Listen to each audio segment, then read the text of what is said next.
It's a worldwide sensation, yes. But the truth is, Friday Night Funkin is far from the only game on Newgrounds, despite having over triple the plays of any other game in the entire site's history. Today, we're going to explore 5 other Newgrounds games to try out, especially if you're a fan of the style and gameplay of the hit funk sensation. While Newgrounds has been around for 30 years now, this video is not going to be a nostalgia fest. I can save that for another video. In fact, I'm limiting my picks to games released within roughly last 5 years, just like Funkin, to prove that web animation and gaming is still alive and kicking, and that there are other games equally deserving of your attention, but have been lost in a sea of other releases on the site. So let's bring them to light. And don't forget to stay for my favorite number 5.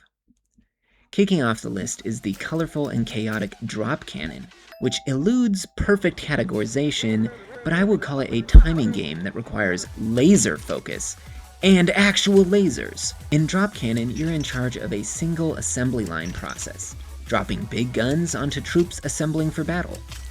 Equip them well and they'll crush the enemy. Send in a bunch of unarmed units and, well, you probably can guess what will happen to them. Forget Winston Churchill, you, the button clicker, have become the real commander of war. This is not the game for the poorly coordinated, as you really have to pay close attention to what is coming through the gate in order to drop the right cannon at the right time. I was hilariously bad at later levels, especially when they introduce enemy vehicles for you to avoid. Other additions, like enemies to fend off while dropping and during battles, were welcome switch-ups to the absolute eye strain of blinklessly staring at the assembly line. All in all, I appreciated the cheeky humor and the surprise boss fight at the end of the game that I totally shouldn't spoil. Wait. For those up to the challenge, Drop Cannon can be finished off in about an hour as long as you have your eye drops handy. Next, you better get your ketchup bottle ready because some tomatoes are about to go splat in Fruity Tower. From the first look, one might think this game is just a web recreation of the popular Pizza Tower, but the gameplay is actually completely different. Instead of a time attack platformer, Fruity Tower is a roguelike twin stick shooter where you get to control how much risk you take on, and be a complete coward when appropriate. Fruity Tower succeeds at letting gamers take on increasing peril at their own pace, willingly going back to the start to buff their maximum health and purchase a new weapon from the surprisingly robust catalog of guns, many with their own unique firing style. But you do have to save up enough money without becoming a condiment first. While the beginning floors are quite challenging for your starter weapon and health limit, after beefing up your plump protagonist, you feel really rewarded and confident enough to scale even higher. What stood out were the cheeky designs that obviously took inspiration from Pizza Tower and its totally exaggerated design liberties. Also, there's a fun boss fight that I won't spoil this time. You'll have to see for yourself once you've scaled the Fruity Tower. Number 3 is a cute, near monochromatic platformer, Self, which fits right at home for those who love games like Celeste. This one is uniquely polished for a web game and relies on a single bold mechanic to keep you hooked.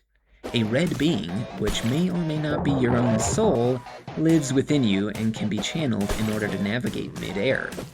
This leads to challenging controls that are satisfying to master, of course until the game throws a new mechanic your way that you have to step up to manage. Plus, there's not a game on this list with a disappointing soundtrack. Like, where else do you hear stuff like this? Not at the grocery store, I can tell you that.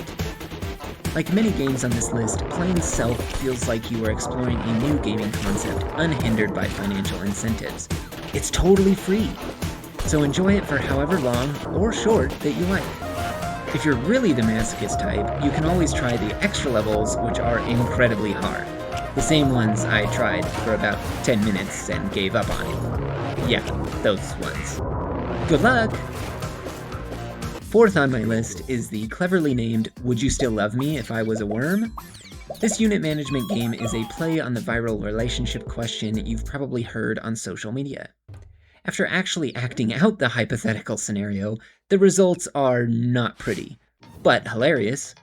You declare war between the worm and bird species, and now must summon units to march and destroy bird bases across the globe. What sets this game apart from the plethora of other unit versus unit battle games is its card collecting mechanic. Your list of summons is not set, but rotates as you draw and play cards from a deck.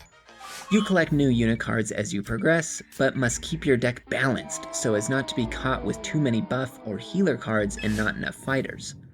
What's even more fun is that there are special buff cards that freeze time and send you into cute and zany micro games that determine the strength of your buff. This alternating gameplay loop keeps the game fresh over its half-hour or so playtime. Combined with the banging soundtrack using tracks correlating to each world region, including an all-time classic for me. I had a total blast here and would love to see a larger game like this on Steam, but for now, Would You Still Love Me If I Was a Worm leaves you more satisfied than any interspecies relationship I've ever heard of. And to end the suspense, my final and favorite pick on this list is Portaboy Plus, a game that really showcases the experimental nature of Newgrounds and how games can have simple concepts with real depth beneath the surface. In Portaboy, you play a seemingly casual Game Boy-esque device loaded with some quick WarioWare-like games that only take a few seconds to either win or lose. You only have 5 lives, so the trick is to complete as many microgames as possible in a row before losing all your lives. What starts out as a cute 90s, almost educational vibe embodied in its graphics and music is flipped on its head after you reach a certain score. You start to uncover a sinister back end to this device you're using.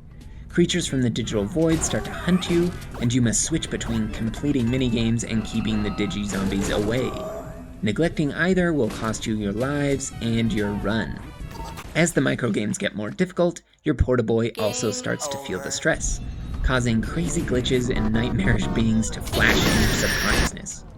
You must be quick at the shop as the beings never stop pursuing, and you only have a limited amount of money to balance healing with reloading, which I thought was a brilliant strategic touch. If that weren't enough, there's also a deeper objective you can pursue if you have an eye for exploration and putting clues together. Strap in because it's quite a challenging and at times horrifying road, but I believe the satisfaction of final completion was worth the effort, and I had a blast the entire journey.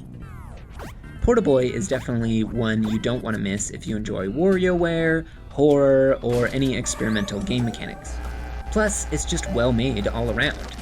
Out of all the games on the list, I believe something like Portaboy has the most potential to break free from Newgrounds' capped fame and actually catch some virality. Amidst the homogenization of games nowadays that slowly begin to look quite alike, there's just nothing like Portaboy. Yes, the WarioWare microgame concept is popular on Newgrounds, but beyond that, there is a universe inside the game that you have to pay attention to, further dividing your attention and giving you mysterious goals to pursue beyond just netting yourself another high score. There's a real purpose here. That kind of novelty could easily be demonstrated even in short clips like those that propelled Friday Night Funkin to social media fame. Combined with artwork that absolutely pops out of the screen with both fear and amazement, people would certainly be drawn to what's unknown just as much as what's in their face. Novel game mechanics that are apparent from the first 5 seconds, but still lead to further questions. Modern gamers are hungry for something like this, and I know I'd search for this game if I saw a video for it on Instagram. Or perhaps on, I don't know, YouTube? Fancy that. That almost concludes my list of Newgrounds games that are fresh and worth trying right now in 2026. But before I go, I had to leave in a bonus game for those that stuck with me. That is somewhat niche, but a great puzzle game nonetheless.